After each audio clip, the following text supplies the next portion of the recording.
దృష్టిలో అందరూ ఒక్కటే, అందరూ ఒక్కటే. ఆపు!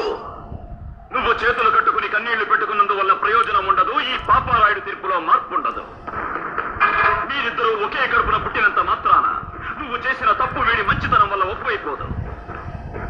ఎవడి తప్పు వాడిది, ఎవడి ఒప్పు వాడిది. న్యాయానికి తెలిసిన బంధం, బంధుత్వం ఒక్కటే. ఒప్పు చేసిన వాడు దానికి బంధువు, తప్పు చేసిన వాడు దానికి శత్రువు.